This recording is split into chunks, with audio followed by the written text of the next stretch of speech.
question is, what's happened to our creativity?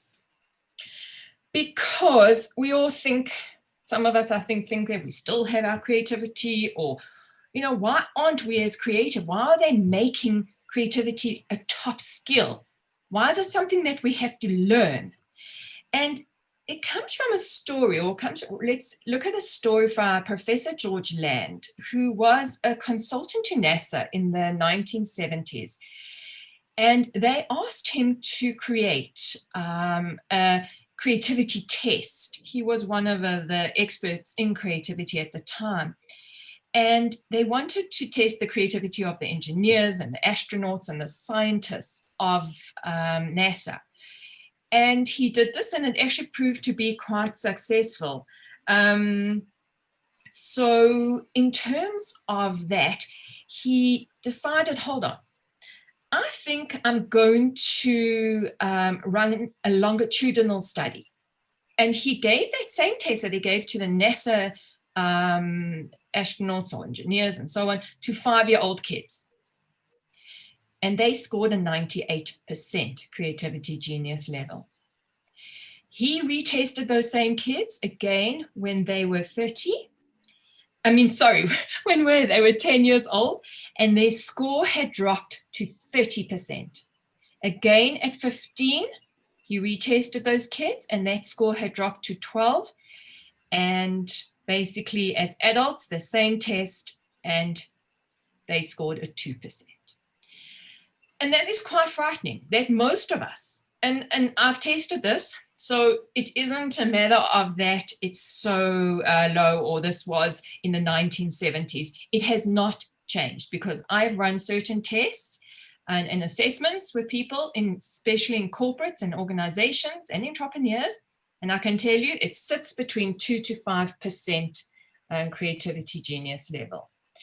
And as you can see, the highest drop is between 5 and 10, because as we know, as we enter the school system, so we are taught convergent thinking as opposed to divergent thinking, and that's when all these boundaries and boxes are created.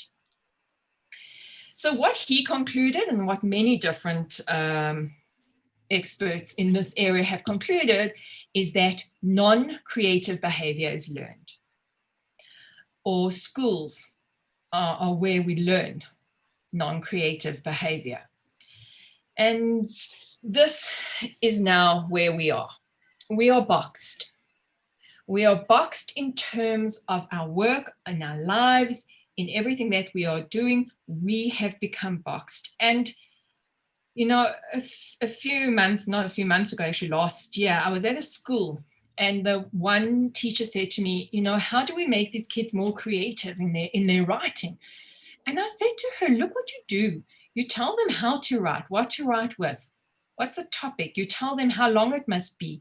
You tell them it must have an intro. It must have a paragraph and a conclusion. You tell them that it must have so many quotes and so many similes and so many this and this and that. And you give them all these conditions, and then you tell them to be creative. You've boxed them.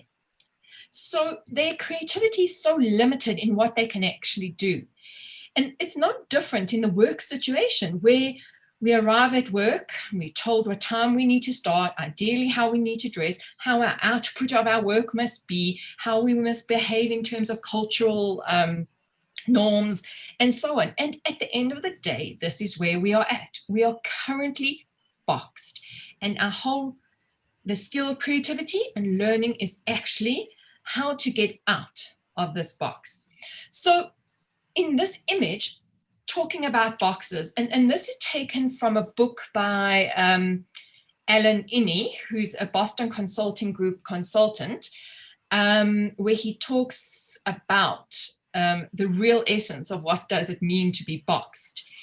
And just in terms of this picture, this is how we as humans remember or take in information. We as humans like to be organized and categorize things and create mental models in our brain. So when we are learning about fruit or vegetables, and I'm just using this example here, we create a box in our brain and we store that information For example, we learn about fruit, we create a fruit box. We learn about vegetables, we create a vegetable box. And when we learn about World War II, we create a World War II box. And we have millions of these boxes. And as assessments or tests or exams that we do, what do? We have to take that information from that box and we have to then produce it or write it. And that's why they say we are regurgitators, not thinkers. I know things are changing in the education world, and they are assessing more on a different basis. But in the past, we have literally assessed on how much information you can store in that box and how much you can regurgitate that information. And this is why we are sitting with such a low percentage of of creativity genius level. So a quick question, Liesel, I think I've done this with you before. So let me take somebody else who can unmute themselves very quickly. Let me see if I can actually find. Can I take Lloyd? Are you there? I am. Okay, so I'm going to ask you a question, Lloyd.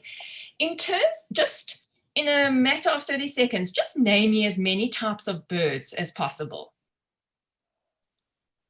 Is my timer started? Your time is started. Flamingo, canary, penguin, budgie, swallow, chicken. I'm feeling the pressure now. Okay, no, it's fine. You've done very well. Very, very well. Some people Hardy da, Lloyd. Hardy da. Right. Thank you, Craig. Okay, Lloyd, now I'm going to turn that question around and ask you, a bird is an example of? An animal. Yeah. Keep going. You've got 30 seconds. Sorry, I don't understand. No, keep going. A bird is an example of? You've given me one. Same way as you. Yeah, you can give me as many as you want. An example of flying. An example of Lonnie, you really put me on this. You put me on the spot here. But what I'm trying to show you is that when I asked you to give me names of birds, it was easy. You went to your bird box and all the information that you have stored there, you started telling me all the different birds that you could remember. When I asked you with regards to information regarding what a bird is an example of, the problem is there's no box for that. You have to leave your box. You have to leave that bird box and you have to go and connect different boxes together in order to give me that information. And that is what we call creativity. So we could have said a bird is an example, as you said, of an animal, something that flies, peace, love, something we eat, and so on. But that information is not in a box, and hence that is where it gets more difficult, and that's where creativity lies, and then that's what they call about connecting. Sometimes creativity is just about connecting, and we'll look at that in a few minutes. So basically, in terms of summarizing just this section, this is it. We need to, and you can see this little man needs to come out of the boxes. And that's what we call, and that's why the terminology, thinking out the box, is so relevant and actually is not just, who came up with that? This is how it actually works. Our brain has these type of stores or storage facilities, and maybe the easiest way to look at that storage facility is a box, because I guess that's where we store most of our stuff.